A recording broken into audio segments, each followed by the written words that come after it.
जय हिंद। आप सभी को दोस्तों कैसे हैं? उम्मीद करता हूं कि आप सब अच्छे होंगे, शानदार होंगे, मस्त होंगे और तैयारी भी आप मस्त कर रहे हैं। दोस्तों आज की हमारी क्लास मैथ की है मिश्र समानुपात से, ठीक है। और हमारी जो है आप जो बच्चे देख रहे हैं हमारी मैथ की क्लास डेली जा रही है, अतः आप लोग जो है हमारी मैथ की क्लास जो है उसको लीजिए। और मैं उसी प्रश्न को टारगेट कर रहा हूं जो आने वाले प्रश्न होते हैं, मोस्ट इंपॉर्टेंट प्रश्न है, मैं उसी को और पूरी कंसेप्ट के साथ बता रहा हूं, ठीक है। तो चलिए, कहीं भी कोई नहीं जाएगा, इस क्लास को आप देखिए, उसके बाद जो है कमेंट करके बताइए कैसा लगा, ठीक है। देखिए दोस्तों, मिश्र समानुपात यह है साथियों कि ऐसे समानुपात जिसमें दो से अधिक अनुपात हो उसे मिश्र समानुपात कहते हैं। एक बार सुन लीजिएगा, मिश्र समानुपात का संबंध आपका अनुपात समानुपात से है, समय कार्य से है, उसके बाद पाइप एंड टंकी से है। इनका प्रश्न जो है, इनका प्रश्न सभी का, जितने चैप्टर बताऊं इन सभी का प्रश्न जो है सर्कुलेट करता रहता है एक दूसरे में, याद रखना इसलिए। और आज का मैं जो बताऊंगा आप लोगों को तरीका सॉल्व करने का, ये पूरे जो है आपके चैप्टर के सभी प्रश्नों पे लागू होगा, कोई आपको डिफरेंट नियम नहीं लगाना है, ठीक है। तो आइए क्या है तरीका, सीधा हम प्रश्न से समझते हैं, ठीक है। देखिए, जैसे इसमें आप स्क्रीन पर देखिए पहला प्रश्न, 56 व्यक्ति किसी कार्य को 24 दिन में समाप्त कर सकते हैं, तो 42 व्यक्ति उसी कार्य को कितने दिन में समाप्त कर सकेंगे। देखिए, कुछ बच्चे जो है इसको सॉल्व करने का तरीका जानते होंगे, लेकिन दोस्तों जो है जो मैं तरीका बताऊंगा वो भी आपको पता होगा, लेकिन मैं तरीका वही वो बताऊंगा, उसके बाद सारे प्रश्नों को, चाहे ये तो अभी इजी है, इससे जितना भी डिफिकल्ट आ जाएंगे, इसलिए सबसे पहले मैं इजी लिया हूँ, जितना भी डिफिकल्ट आए सभी इजी बेसिस पर, बस इसको समझिए, ठीक है। 56 व्यक्ति किस कार्य को 24 दिन में समाप्त कर सकते हैं, 42 व्यक्ति उसी कार्य को कितने दिन में समाप्त करते हैं। देखिए, इसमें जो है आपका दो सेंटेंस है, ठीक है। क्या है इसमें आपका दो सेंटेंस है ना। पहला जो है 56 व्यक्ति किसी कार्य को 24 दिन में समाप्त कर सकते हैं, ठीक है, हो गया। तो यहाँ पे 56 व्यक्ति है, 24 दिन में समाप्त करते हैं, ठीक है। अब दूसरा क्या है, 42 व्यक्ति उसी कार्य को कितने दिन में करेंगे। अब यहाँ पे 42 व्यक्ति उसी कार्य को कितने दिन में करेंगे, तो 1 दिन में करेंगे, ठीक ना। यानी पहला सेंटेंस का डाटा पहले के साथ, दूसरा सेंटेंस का डाटा दूसरे के साथ, ये रखना है। इन दोनों को आपस में ये जो है, पहले डाटा का जितना रहेगा वो अपने में गुणा, दूसरे डाटा का जितना रहेगा वो अपने में गुणा, इन दोनों का बराबर कर दीजिए। और यहाँ पे कितने दिन में करेंगे, एक हमने मान लिया, वैल्यू निकाल लीजिए, ठीक है। आपका क्या होगा यहाँ पे कर दीजिए माइनस, यहाँ पे आपका जो है 2 से 21, ये आपका 12, ठीक है। उसके बाद ये 7 8 56, 7 के 21, 3 आप 3 चौके 12, 8 चौके 32, यानी x बराबर 32 दिन, ठीक है। अब देखिए साथियों, ये जितने भी डाटा आएंगे सबको आपको एक ही में मल्टीप्लाई करते चलना है, और कुछ नहीं है। सभी प्रश्नों को ठीक इसी ऐसे ही करना है। एक सेंटेंस का डाटा जितना रहेगा उसके साथ मल्टीप्लाई, दूसरे सेंटेंस का डाटा उसके साथ रहेगा दूसरे के साथ मल्टीप्लाई, ठीक है। अब चलो आगे, जैसे प्रश्न आ रहा है मैं आपको समझाऊंगा। अब देखिए अगला प्रश्न, देखिए 10 नल जिनमें से एक ही दर से पानी प्रवाहित होता है, एक टंकी को 24 मिनट में भर सकते हैं। यदि 2 नल खराब हो जाए तो शेष नल इस खाली टंकी को भरने में कितना समय लेंगे। देखिए 10 नल है, ठीक है। अगला प्रश्न हमारा क्या कह रहा है, 10 नल है, 10 नल आप जो है एक ही दर से, यानी उन लोगों की क्षमता एक ही है, एक ही दर से पानी प्रवाहित हो, एक टंकी को 24 मिनट में भर सकते हैं। 10 नल एक टंकी को 24 मिनट में भर सकते हैं। अब कह रहा है कि आगे यदि 2 नल खराब हो जाए, 2 नल खराब हो जाए, तो ये बताइए कि 10 नल है, 2 नल खराब हो गया, अगले सेंटेंस में 2 नल खराब हो जाए, कितने बचे, 8 शेष रह गए, ठीक है। 8 नल जो है, तो शेष नल इस खाली टंकी को भरने में कितना समय लगेगा। शेष नल यही है, इस टंकी को खाली करने में कितना समय लगेगा। ये जो अब 8 नल था इसको हम x मान लिए। देखिए पहले सेंटेंस का डाटा है, आपस में मल्टीप्लाई, ये दूसरे सेंटेंस का डाटा है, आपस में मल्टीप्लाई, इन दोनों को आपस में बराबर कर दो, ठीक है। अब यहाँ पे देखो अतिरिक्त 24, 10 दिया 30, x बराबर 30 हो गया, x बराबर 30 हो गया। आपका ऑप्शन नंबर कौन सा हो गया, ऑप्शन नंबर डी हो गया, ठीक है। समझ में आ रहा है। चलिए अगले प्रश्न की तरफ बढ़ते हैं। इसका देखिए थोड़ा सा लेवल बढ़ गया, ठीक है। यदि एक आदमी किसी काम को 1 दिन में पूरा कर सकता हो तो 5 आदमी मिलकर इससे 5 गुने कार्य को कितने समय में पूरा करेंगे। देखिए साथियों, एक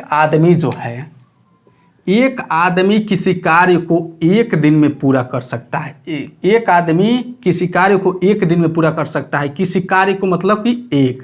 अब देखिए कार्य हम बटे में, यहाँ पे अब ध्यान दीजिएगा, कार्य हो गया, उसके बाद क्षमता हो गई, उसके बाद आपकी मजदूरी हो गई।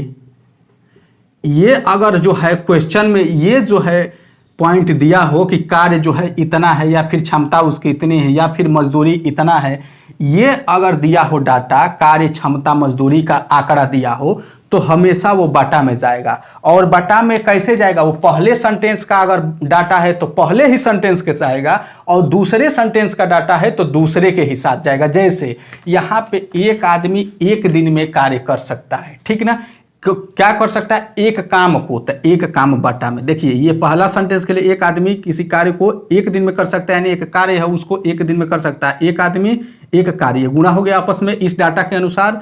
और जो है एक काम जो है वो नीचे में, यानी इनमें से कोई भी आता है तो बटे में आ जाएगा उसी सेंटेंस के साथ जो उसका अपना है, ठीक है। उसके बाद देखिए, उसके बाद क्या कह रहा है कि 5 आदमी मिलकर, अब देखिए दूसरा सेंटेंस, 5 आदमी मिलकर किसी कार्य जो है उससे 5 गुने कार्य को, इससे 5 गुने कार्य को, एक के 5 गुने कार्य, 5 गुने कार्य को कितने दिन में करेंगे, ठीक है। देखिए एक आदमी एक कार्य को जो है एक दिन में कर सकता है, तो हम यहाँ पे 1 गुणे 1 कर दिया। अब बट्टे में एक काम है, यहाँ पे 5 आदमी जो है उससे 5 गुने कार्य को कितने दिन में कर सकते हैं? देखिए 5 आदमी एक दिन में कर सकते हैं, काम जो है उससे 5 गुना है, तब 5 गुना कर दिए हैं। क्लियर? अब इसी को आपस में बराबर करके सॉल्व कर दीजिए। 5 एकम में 5, तो x बराबर 1 दिन में, ठीक है। अब यहाँ पे ये ध्यान दीजिएगा आप लोग कि ये कार्य क्षमता मजदूरी हमेशा बटे में रहेगा, और ये बटे में रहेगा, एक दूसरे से हेरा फेरी नहीं, वो अपने खुद के डाटा के साथ जो है नीचे रहेगा, याद रखना, ठीक। चलिए अगले प्रश्न की तरफ देखिए। एक कैंप में भाग लेने वाले 1600 व्यक्तियों के लिए 60 दिन की खाद्य सामग्री है, परंतु इस कैंप में केवल 1200 व्यक्ति भाग ले सके। यह खाद्य सामग्री कितने दिन में समाप्त होगी? ठीक है, देखिए 1600 व्यक्तियों के लिए था, कितना? 1600 व्यक्तियों के लिए 60 दिन की खाद्य सामग्री थी, ठीक है। ये पहले सेंटेंस का डाटा हो गया, ठीक है, 60 दिन की सामग्री, परंतु इस कैंप में केवल 1200 व्यक्ति ही भाग ले सके, 1200 व्यक्ति ही भाग ले सके, तो ये जो है कितने दिन खाद्य सामग्री चलेगी? तो ये 2 शून्य से 2 शून्य ये कैंसिल हो गया, आपका 4 3 12 हो गया, 4 चौके 16 हो गया, 3 दूनी 6 हो गया, 4 दूनी 8 हो गया, कितना? x बराबर 80, यानी 80 दिन चलेगी, ठीक है। आपका 80 दिन चलेगी, ऑप्शन नंबर सी, ठीक है। चलिए अगले प्रश्न की तरफ देखिए। कंसेप्चुअल प्रश्न अब जाके शुरू होता है, अभी तो जो है मैं समझाने के लिए आप लोग करा रहा था, लेकिन कंसेप्चुअल अब शुरू होता है। एक किले में 150 सैनिकों के लिए 50 दिन के भोजन का प्रावधान था।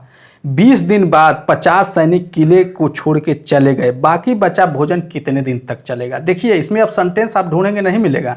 150 सैनिकों के लिए 50 दिन का भोजन का प्रावधान था, ठीक है।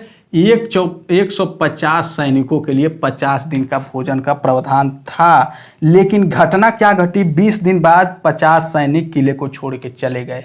20 दिन बाद, तो ये बताइए कि 20 दिन बाद चले गए तो शेष दिन कितना रह गया भाई? अभी 50 दिन था, 50 में से 20 दिन घटा देंगे, कितना? शेष दिन 30 हो गया।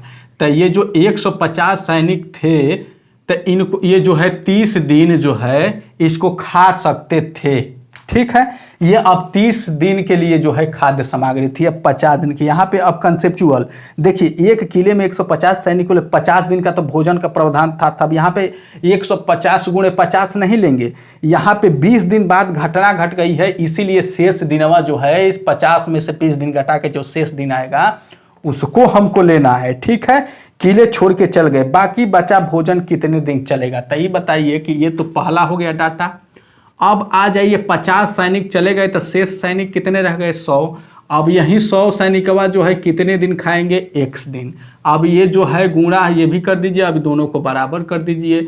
ये क्या हो गया? 2 शून्य से 2 शून्य कैंसिल हो गया, 15 तिया 45 दिन। x बराबर क्या हो गया? 45 दिन। 45 दिन बोले तो आपका ऑप्शन नंबर बी, ठीक है। चलिए अगले प्रश्न की तरफ बढ़ते हैं। अब देखिए ये भी थोड़ा कंसेप्चुअल है। 21 जो है जिल्द साज 1400 पुस्तकों की जिल्द 15 दिन में तैयार कर सकते हैं। तो दूसरा सेंटेंस 800 पुस्तकों की जिल्द 20 दिन में तैयार करने कितने जिल्द साज चाहिए। देखिए साथियों, ये आपका प्रश्न क्या कह रहा है, बहुत ही मजेदार है।